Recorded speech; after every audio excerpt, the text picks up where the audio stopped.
Evil Snowball, thank you very much for the raid. Welcome to the stream. Hello, hello, hello.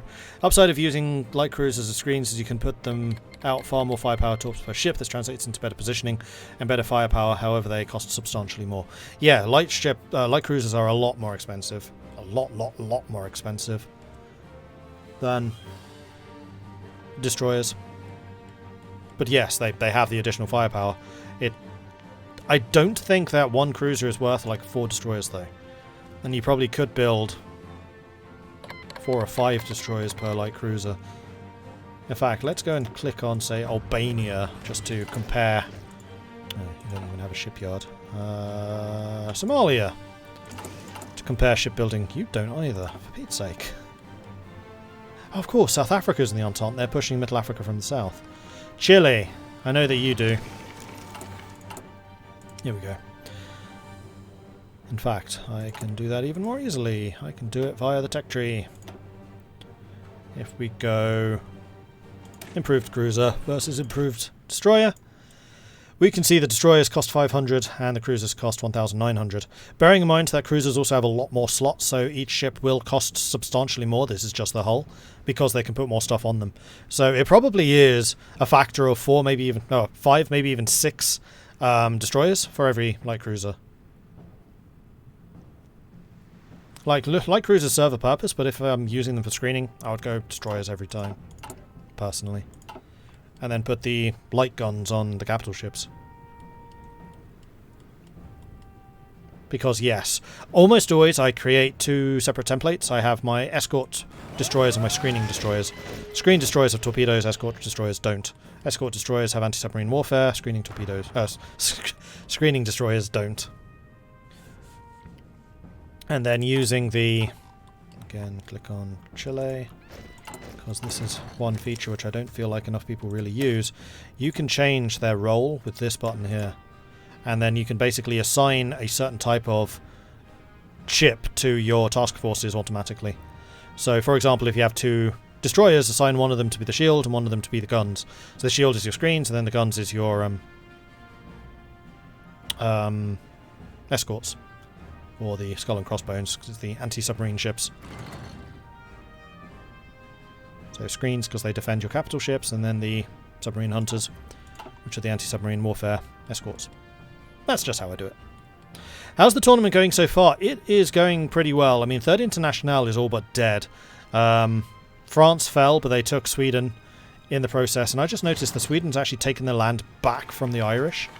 So Ireland is once again without a home and is running very low on their oil supplies. Are they still raiding? They are, but they're down to just 12 ships at this point. They are still raiding the English Channel, which I think is a bit dangerous, and probably also the Baltic. Because it's a shallow sea. This is where you lose ships. Like, raid the forts and archipelagos, by all means. You have that minus 20% visibility. And the enemy ships have positioning penalties, but being active in shallow seas is just dangerous. Like, submarines in particular have that plus 100% visibility. Yeah, they're submarine forts, they're more likely to survive, but you still run that risk.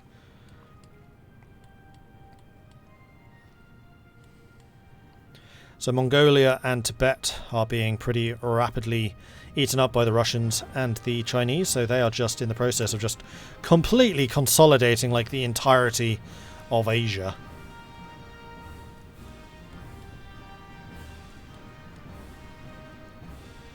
And is that an assault into Finland? No, I think that's just the remnants from the fall of Finland, which was Reichspakt. We still have battles going on down here, but that's just Chile versus Bolivia. Nobody else seems to be getting involved in that.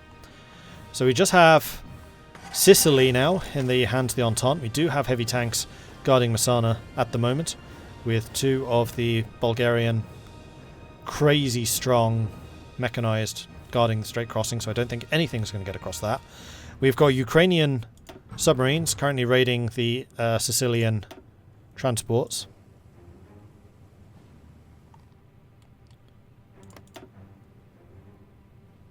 And Canadian submarines raiding the Bulgarian transports. But otherwise, everything's quiet.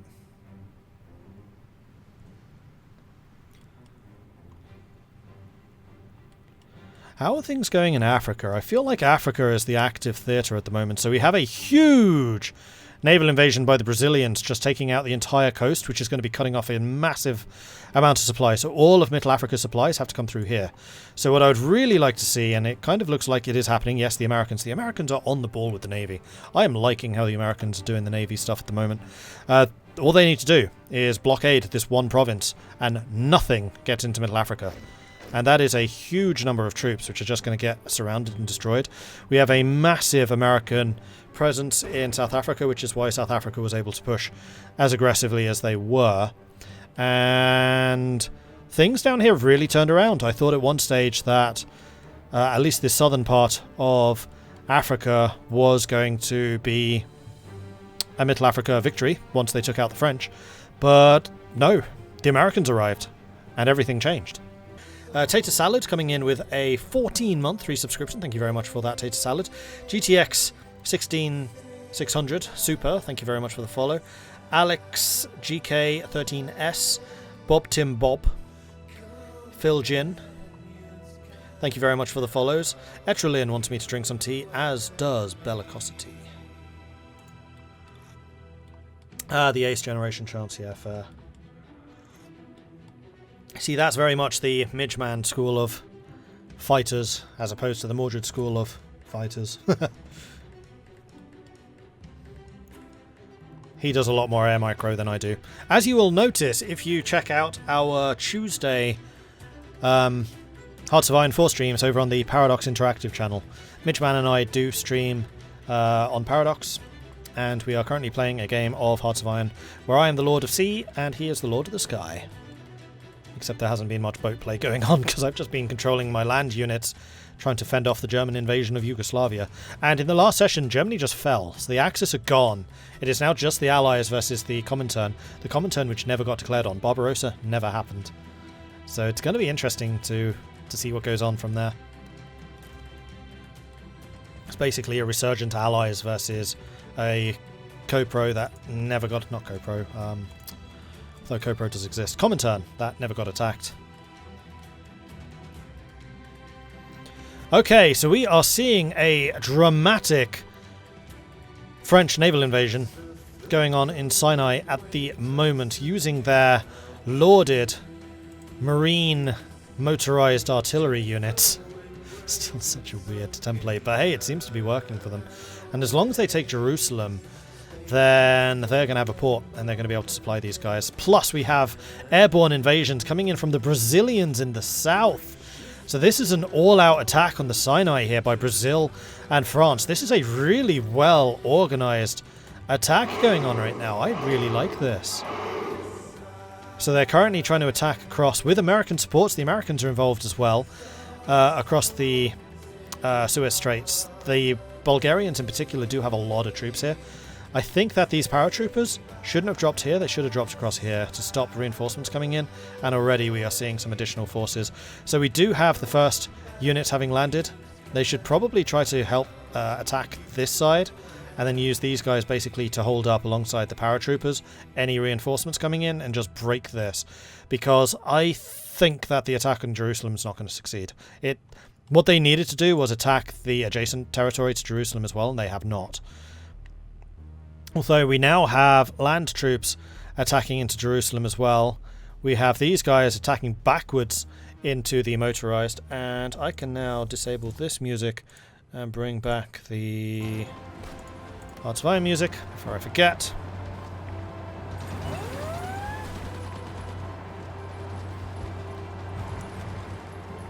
And I do kind of wonder if they're going to be trying to build a port here in the south of Sinai. It is entirely possible, and in fact, if I were them, that's probably the first thing I would have done. Because this attack on Jerusalem, it's iffy. It's very iffy, especially as reinforcements are actively coming in. They need to break this Suez front, although that Suez front right now is not supplied.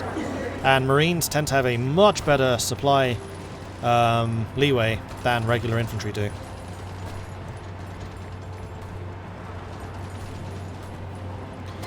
Attacking down here, you only have 5% chance of winning that one. You have 22 for this one. And that's also where the air base is. And there goes Mongolia. The Mad Baron has been defeated, though I don't actually know if he was in charge.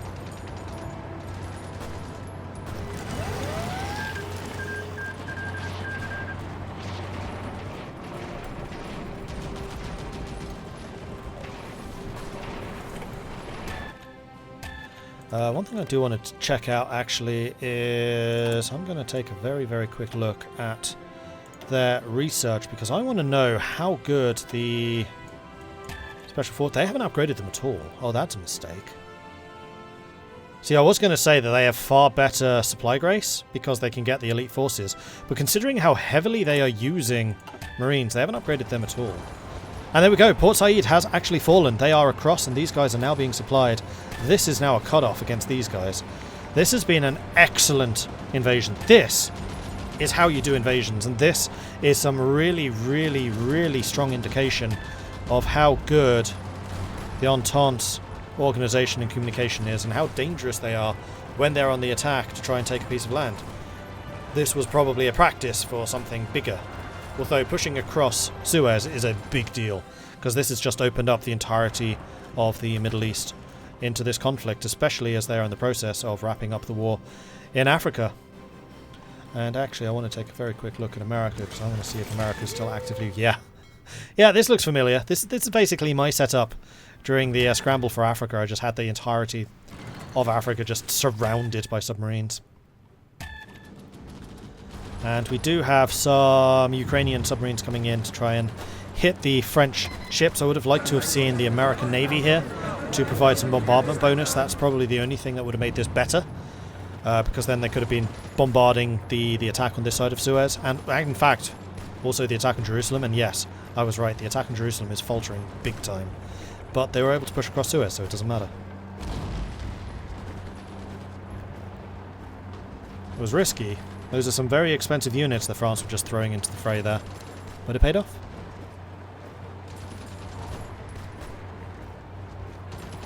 Operational integrity has 20% fighter detection, 10% agility, 15% superiority, 20% superiority mission efficiency, strategic destruction is 10% fighter detection, 10% agility, 20% air superiority, and a whopping 30% air superiority. Yeah, but air superiority is not your ability to shoot down enemy planes, it's the bonus given to troops on the ground.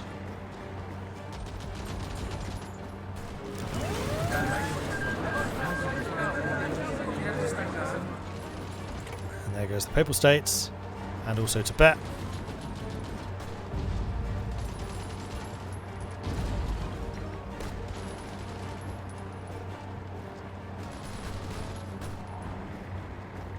I always find the Sinai Peninsula funny every time I hear it. I smile. Oh, peninsula named wrong. The thing they named it after is not located there. Really? That I did not know.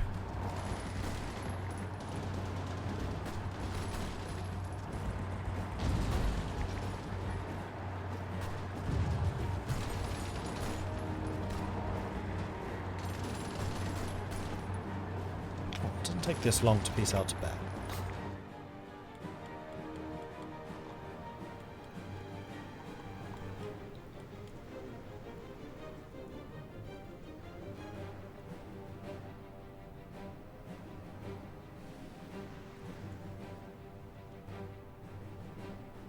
Oh, no. I was going to say this at the same time as Mongolia, but it's not.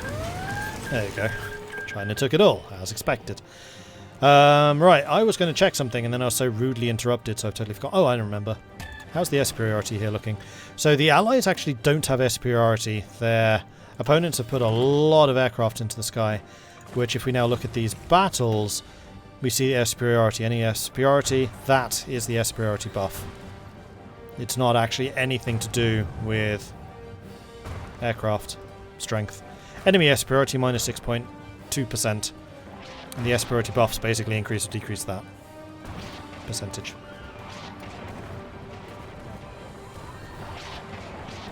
At least that's how I understand it. I can be wrong. Like I said, air is where I know the least about this game. Land and sea, I'm pretty good at. Air, least. Just interests me the least.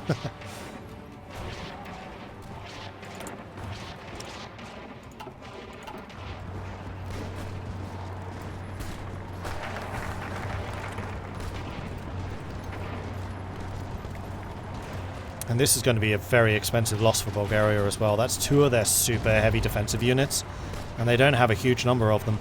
They're very, very good, but they are surrounded and out of supply. No, they can't be pierced. They have 800 defense, And the enemy air support is also going to be giving them a big buff.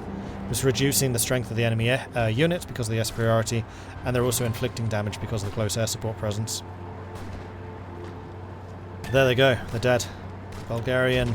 Oh no, they moved over here. But the pressure is still being applied. And slowly but surely being surrounded. But they do actually have a port here. So supply is coming in to them. I was wrong on that. And yeah, the attack in Jerusalem, until now, has been a failure.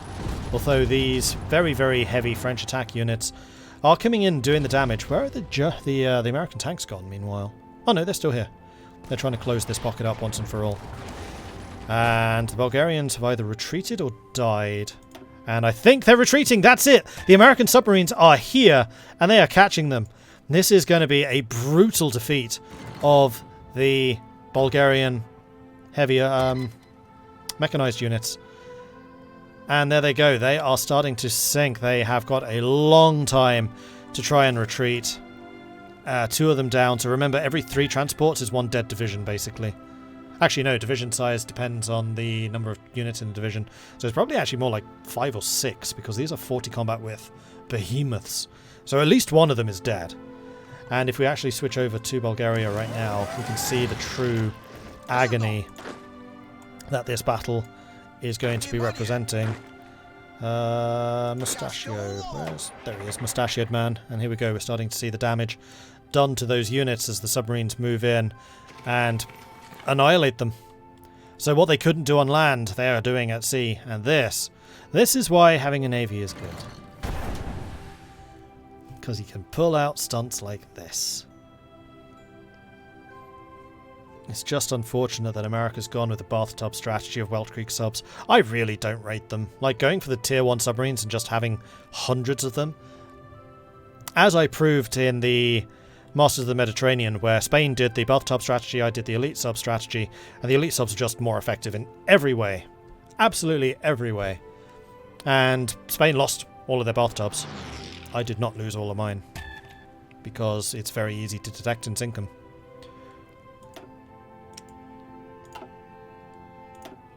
It's probably okay in a game where you're not expecting your opponent to show any naval competence, so the AI. But in multiplayer, well, actually even in multiplayer, not many players do that much naval, but I am really, really enjoying the damage that America is doing to these units with submarines. Sinking the army with submarines. Oh yeah! Jerusalem has fallen, but the all-important port hasn't, and the Ukraine here is doing what America should have been doing, and bringing in their heavy ships, because now they're getting a bombardment bonus, which is reducing the strength of the enemy units even further. Although there it goes, the port just fell. Meanwhile, the butchering of the mechanized continues, and one of these units is very nearly dead. They have 103 organization? Jeez! I don't think I've ever seen more than like 70.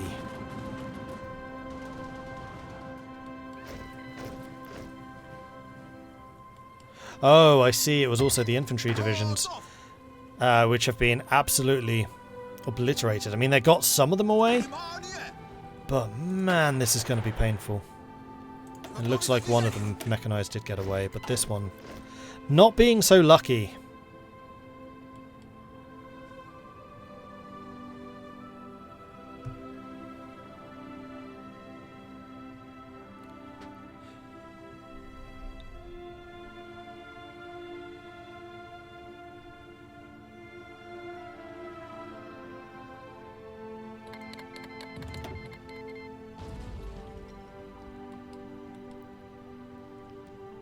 Yeah, this attack into the Middle East so far has been a really good success for the Entente. So after losing most of Italy, they are striking back in a big way. Meanwhile, Middle Africa is slowly but surely just being absorbed, and American subs are still going to be prowling the coast. I'm guessing the Canadian submarines are still in the Mediterranean, because yep, yes, they definitely are. Are the Canadian submarines better? Yes, these are improved. Well, no, they've got Welch Creek as well. Are they both just doing bathtub? Improved, improved. No, I think that Canada's actually going for tier 2s. Yeah, I would say they probably are. Meanwhile, Iran, still alive.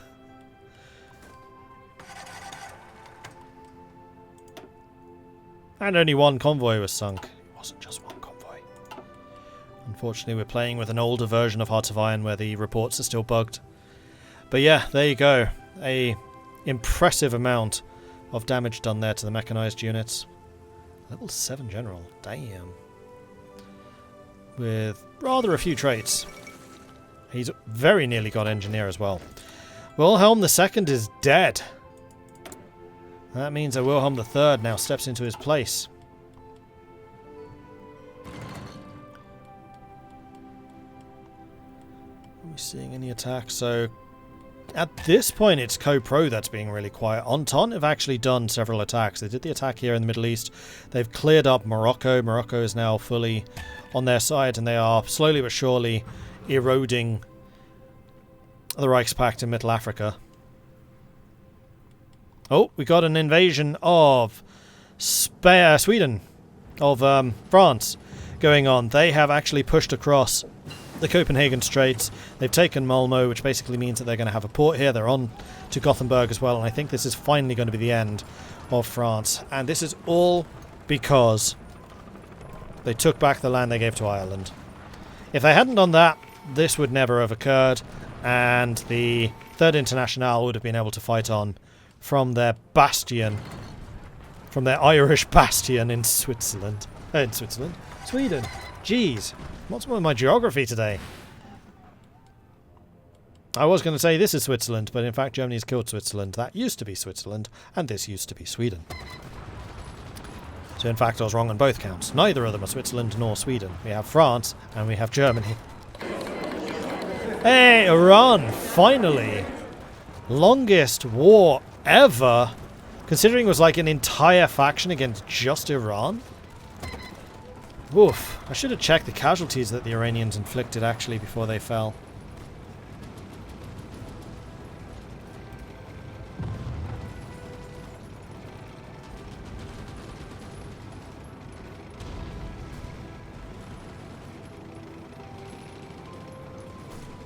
Common thought with strategic destruction being the best that you need 15% less fighters in the air to have green air and perform land missions. Why is that?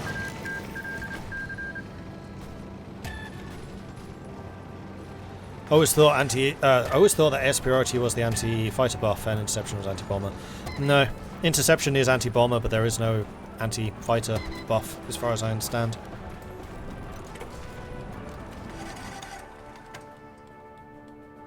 But again, I could be wrong on this. I fully reserve the right to be wrong in Air Force. This is not my area of expertise. Because if we just take a look at Kurdistan real quick, because there are differences between air superiority and air superiority missions. Air support is bombing. Let's go with these guys. Ground support.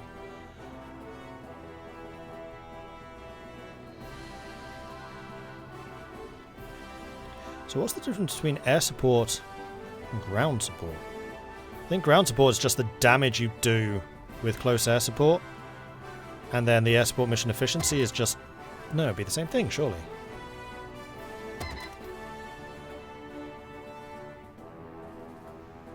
Yeah, I'm going to have to read up on the Air Force again. I honestly don't know.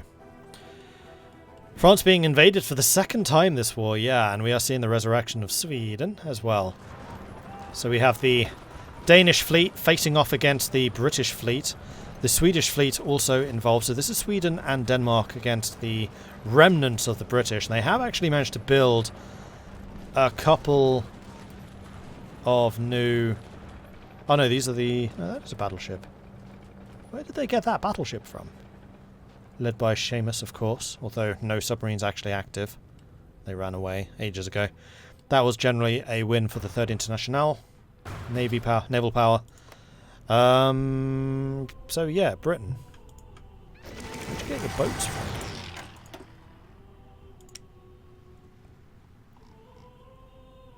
You have no battleships. You have these two cruisers, but that's it. And they're ancient. These are coastal defense ships.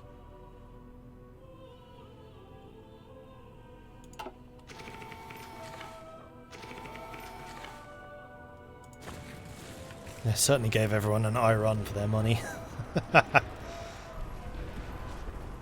Oh, that's one of the funniest sketches I've seen on YouTube. It's the Apple announcement of different Apple products. It's with I think it's College Humor. Currently we've got the iRun, and it's just a boot with an Apple logo stuck on it. But next up we're introducing the iRack. This is going to be our newest, speediest, most effective operation ever. It's just a really wobbly rack. It's like, yes, iRack can take all of the mess that we're going to be putting into it and all the hundreds of thousands. It's totally a discussion on the Gulf War. I'm doing a terrible job of discussing this. I'm going to go and find it because you should just go and watch that sketch because it's brilliant.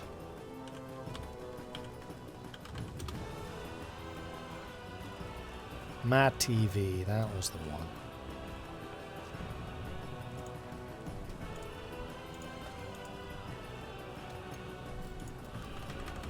Yeah, go and check that out. It is brilliant.